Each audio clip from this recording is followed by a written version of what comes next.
नासरी के कवि और कादर नाम में आप सबकी खिदमत में बहुत बहुत सलाम। आप सबको यहाँ देखकर बहुत खुश हूँ, यकीनन आप भी होंगे। खुश है तो खुशी का इजहार hallelujah hallelujah hallelujah, praise the Lord. खुदा का शुक्र, उसकी तारीफ, उसकी ताज़ीम करते हैं क्योंकि वो कुदरत वाला खुदा। आज का दिन बड़ा खास दिन, आज का दिन मुबारक दिन, आज का दिन फतहबंदी का दिन। Praise the Lord.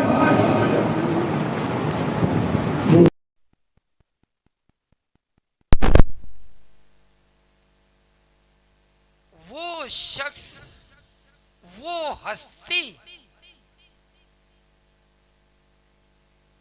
जो मुर्दों को जिंदा कर दिया करती थी, हालेलुया, उसने यायर की बेटी को जिंदा कर दिया।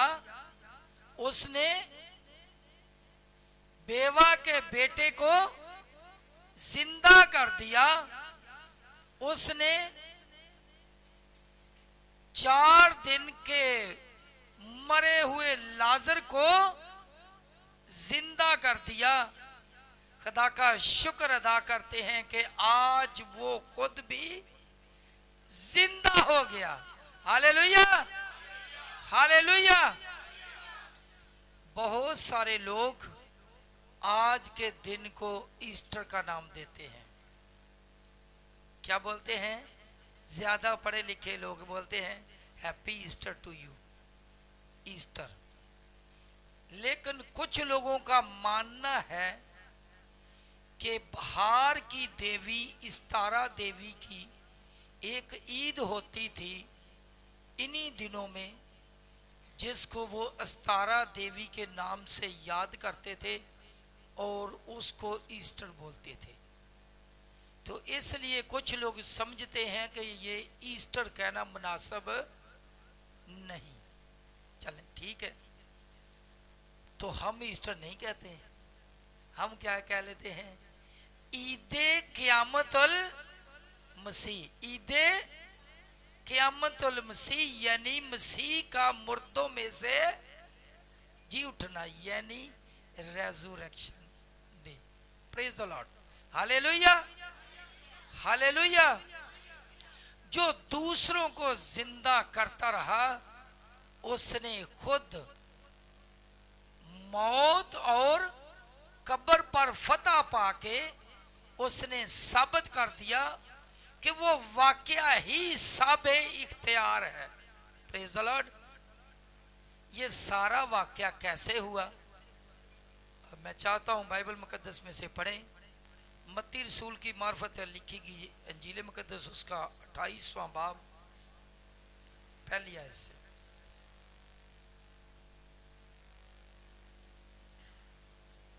खुदावन के कलाम में यूं लिखा है, और सब्बत के बाद हफ्ता के पहले दिन पो फटते वक्त मरियम मगदलीनी और दूसरी मरियम कब्र को देखने आई। शुक्रिया जी।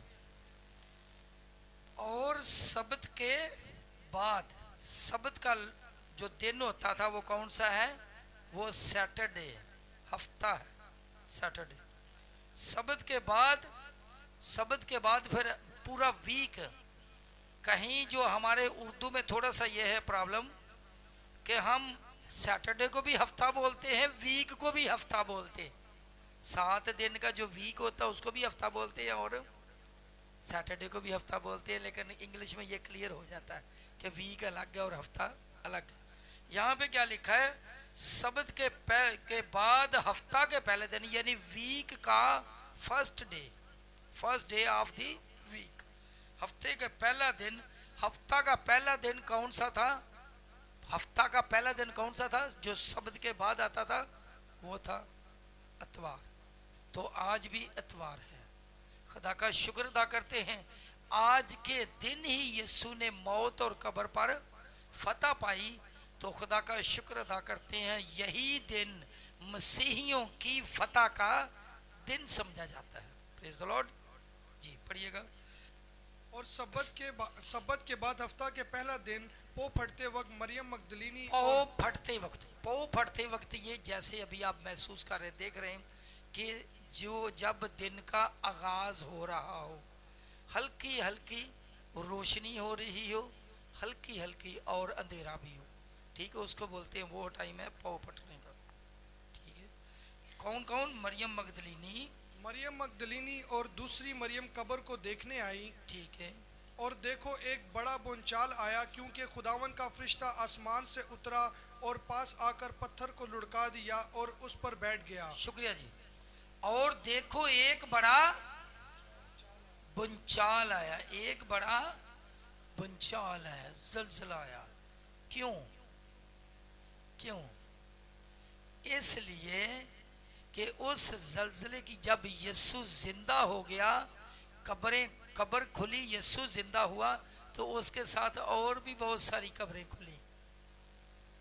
तो जब फरिश्ता आया बहुत बड़ा काम हुआ, जो सो रहे थे उनको भी झंझोड़ा गया, इस बुंचाल से हिलाया गया, जाग जाओ यीशु जी उठा है। Praise the Lord. बल्कि मैं ये समझता हूं कि ये धरती खुद जमीन हिली, खुशी मनाई इसमें। हालेलुया।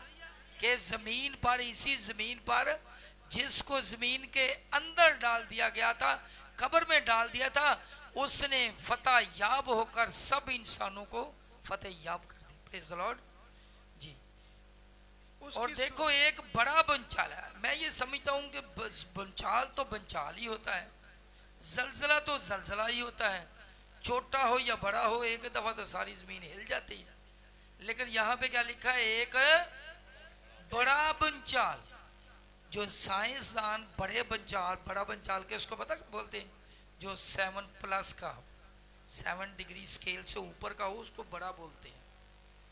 तो उसमें बड़ी बड़ी बिल्डिंगें भी गिर जाती हैं। और देखो एक बड़ा बंचाल आया, क्योंकि खुदावंद का फरिश्ता आसमान से उतरा और पास आकर पत्थर को लुढ़का दिया और उस पर बैठ गया।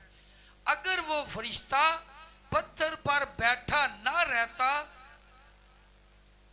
तो जो बहनें आ रही थी वो बड़ी परेशान हो जाती और वो बात पूरी हो जाती जो उस वक्त के हाकम और बहुत सारे लोग सलाहगीर जो थे वो बोल रहे थे। क्या बोल रहे थे? वो बोल रहे थे कि कहीं ऐसा ना हो कि यीशु के शागिर्द या कोई और मसीह को कब्र में से निकाल के ले चले जाएं और फिर बोलें जी यीशु तो जिंदा हो गया। नहीं, ये इसी बात की नफी करने के लिए फरिश्ता मौजूद रहा। जब पत्थर को लुढ़का दिया, यीशु जिंदा हो गया, तो वहां पे मौजूद रहा। क्यों? ताकि वो यीशु के जिंदा होने का गवाह बन सके, गवाही दे सके। फरिश्ता वहां पे ठहरा रहा। जी, फरिश्ता कहां पे? उस पर बैठ गया, यानी पत्थर पर बैठ गया। फिर आगे उसकी शक्ल बताई गई है। उसकी सूरत बिजली की मानित थी और उसकी पोशाक बर्फ की मानित सफेद थी जी। और उसके डर से निगहबान कांप उठे और मुर्दा से हो गए। जी, जब उसकी शक्ल शबाहत सारी देखी, उसकी सूरत बिजली की मानद थी और उसकी पोशाक बर्फ की मानद सफेद थी और उसके डर से निगहबान कांप उठे। निगहबान किस लिए, क्या, क्यों जरूरत पड़ी? इसी वजह से जरूरत पड़ी कि कहीं ऐसा ना हो कि इनके शागिर्द उठा के ले जाए। तो वहां पे गवर्नमेंट ने, वहां की हुकूमत ने क्या किया? वहां पे पैरा लगा दिया, तो पत्थर रख के और फिर स्टैंप कर दी, मोहर लगा दी कि अगर पत्थर वहां से थोड़ा सा भी आगे पीछे हो तो मोहर टूट जाए, पता चले कि ये किसी ने कोई ये हरकत की है और ये मोहर को तोड़ दिया। और हाकम की मोहर को तोड़ना बहुत बड़ा जुर्म समझा जाता था।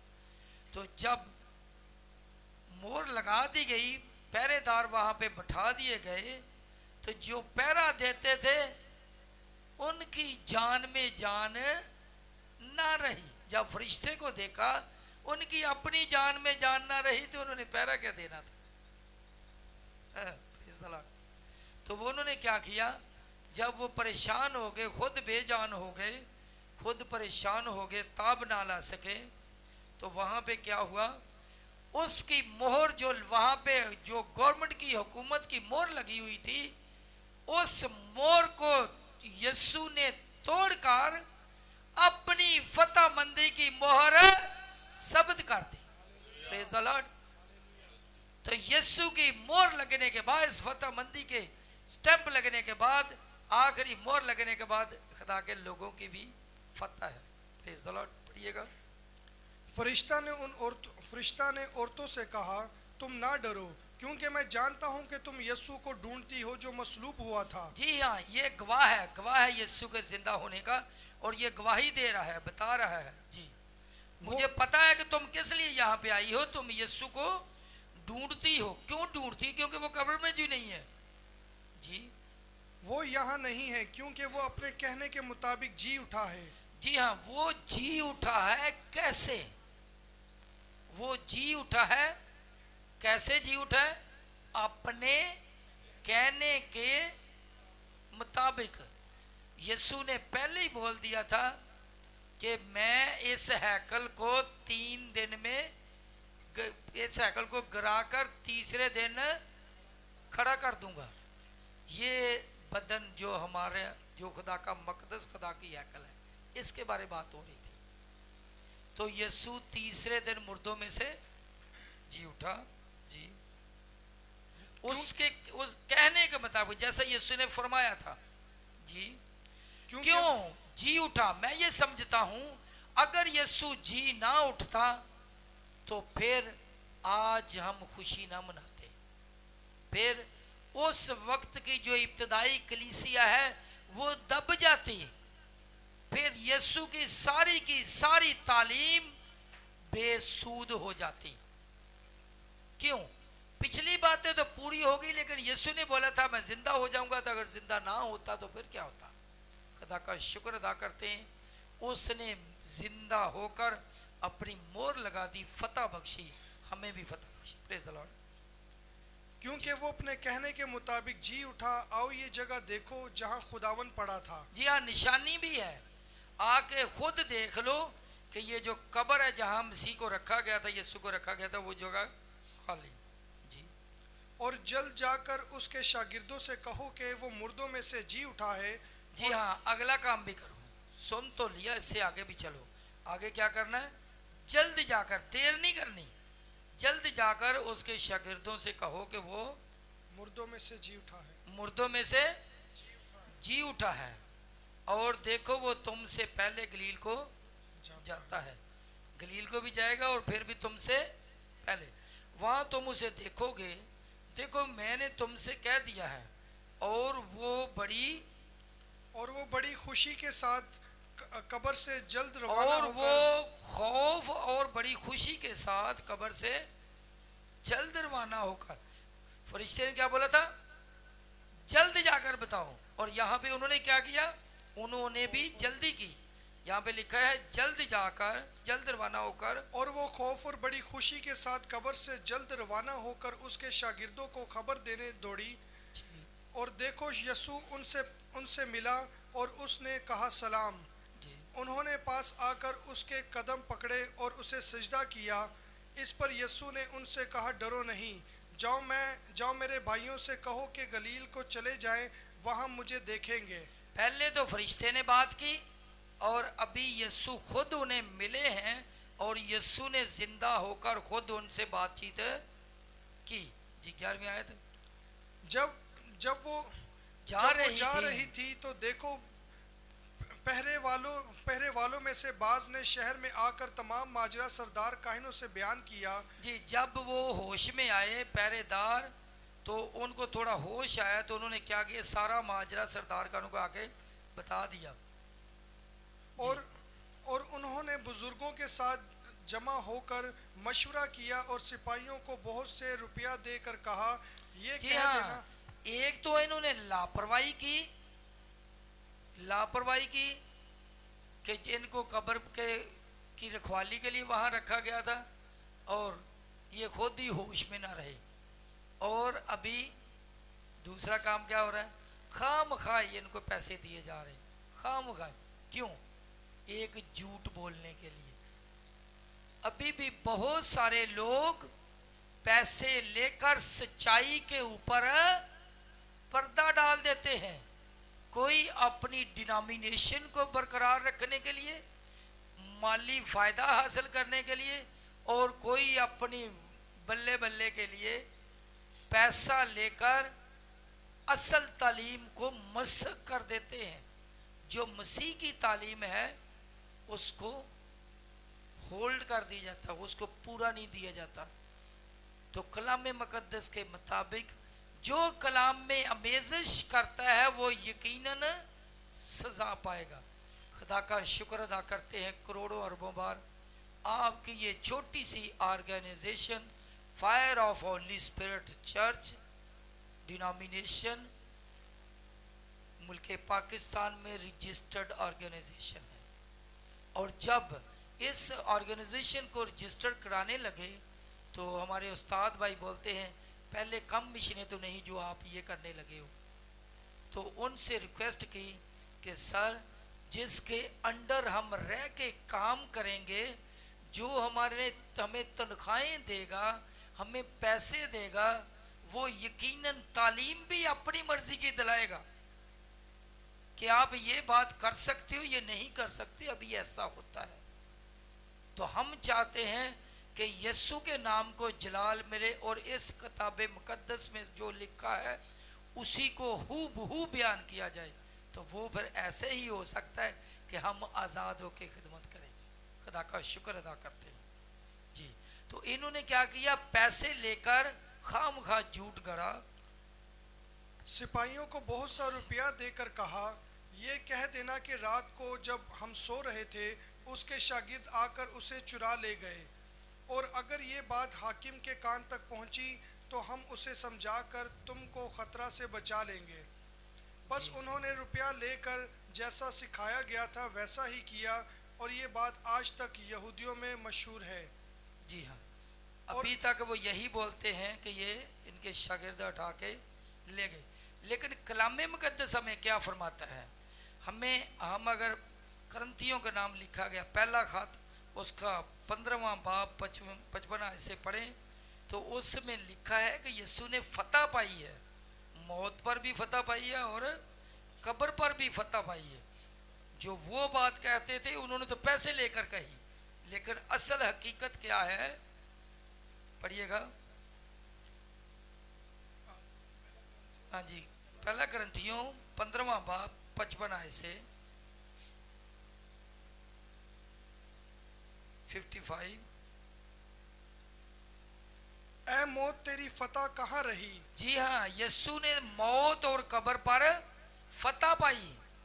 उन्होंने तो पैसे लेकर बात कर रहे हैं, असल हकीकत ये है कि यीशु ने फरमाया ऐ मौत, जब जिंदा होके साबित कर दिया, ऐ मौत तेरी फतह कहाँ रही? ऐ मौत तेरा डंक कहाँ रहा? जी हाँ, मौत का डंक गुनाह है जी और गुनाह का जोर शरीयत है। जी, मगर खुदा का शुक्र है जो हमारे खुदावंद यीशु मसीह के वसीला से हमको फतह बख्शता है। जी, खुदावंद यीशु मसीह का शुक्र हो जो फतह बख्शता है। जैसे उसने मौत और कब्र पर फतह पाई, वैसे ही उसके लोग फतह याब होते हैं। और यीशु फतह पाके कहाँ चला गया? यीशु कहाँ चला गया? फतह पाके आसमान पर गया और खुदा की दाहिनी तरफ जा बैठा, और फिर दोबारा आएगा। कैसे आएगा? तसल्लीकियों के नाम खत उसका 4 बाब 13वीं आयत से पढ़ें तो वो उसमें बड़ा क्लियर हो जाता है कि यीशु फिर अकेला नहीं आएगा। यीशु ललकार मुकर्रब फरिश्तों के साथ आएगा। और फिर जो आज हम खुशी मना रहे हैं उसके जिंदा होने का पर ईमान लाते हैं तो उसके नाम से फतह याब होंगे। और कैसे? जो मसीह में सो गए हैं उनकी कब्रें खुल जाएंगी, और जो जिंदा होंगे वो उनके चेहरे, वो उनका जिस्म बदल जाएगा जी, और सारे के सारे हवा में उड़कर उसका इस्तकबाल करेंगे।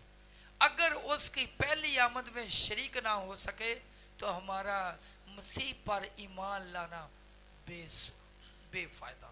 ये पढ़िएगा। ऐ भाइयों, हम नहीं चाहते कि जो सोते हैं उनकी बाबत तुम नावाकिफ रहो, ताकि औरों की मानी जो ना उम्मीद है गम ना करो।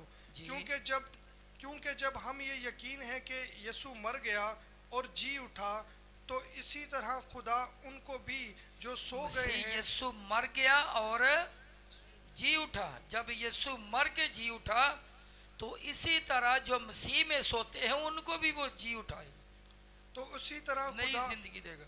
तो उसी तरह खुदा उनको भी जो सो गए हैं यीशु के वसीला से उसी के साथ ले आएगा। चुनाचा हम तुमसे खुदावन के कलाम के मुताबिक कहते हैं ये सारी बात खुदावंद के कलाम के मुताबिक है। चुनाचा हम तुमसे खुदावन के कलाम के मुताबिक कहते हैं कि जो जिंदा है और खुदावन के आने तक बाकी रहेंगे, सोए हुओं से हरगिज आगे ना बढ़ेंगे। जो सो गए होंगे मसीह में उनसे आगे ना बढ़ेंगे। कौन? जो जिंदा होंगे। 16वीं आयत। क्योंकि खुदावन खुद आसमान से ललकार और मुकर्रब फरिश्ता की आवाज और खुदावन के नरसिंगे के साथ उतर आएगा। जी हाँ, जो आज के दिन जिंदा होके आसमान पर चढ़ गया वो दोबारा फिर मुकर्रब फरिश्ते और ललकार के साथ फिर उतर आएगा। और पहले तो वो जो मसीह में मुए जी उठेंगे, फिर जिन्होंने हर एक, जब यीशु आएगा हर एक आंख उसे देखेगी। लिखा है जिन्होंने उसे छेदा था वो भी उसे देखेंगे।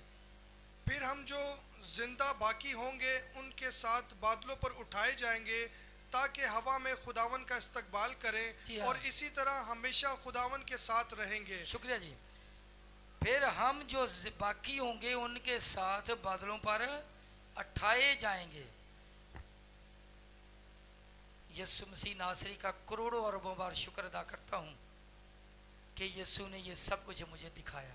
कलाम मुकद्दस में बहुत सारी बातें लिखी जिनकी मुझे समझ नहीं आती थी, तो जब मैं दुआ करता, खुदा से मांगता, तो खुदा मुझे सिखाता। तकरीबन 21 या 22 मार्च 98 में खुदा ने मुझे दिखाया कि कैसे हम हवा में उड़कर खुदा का इस्तकबाल करेंगे। ऐसे हुआ कि मैं किसी जगह ड्यूटी पे हूँ, मर्दमशुमारी के लिए मैं ड्यूटी पे हूँ, और अचानक मेरे जो सीनियर है वो मुझे बता रहे हैं कि यहाँ पे लोग आएंगे, आपको अपना नाम लिखवाएंगे, सब कुछ लिखवाएंगे। बस इतनी बातें करते करते ऐसे एक बरामदा टाइप था, ऊपर वाली मंजिल थी, ऐसे उठा तो जब सीधा जाता तो सर लगता है, ऐसे नहीं हुआ।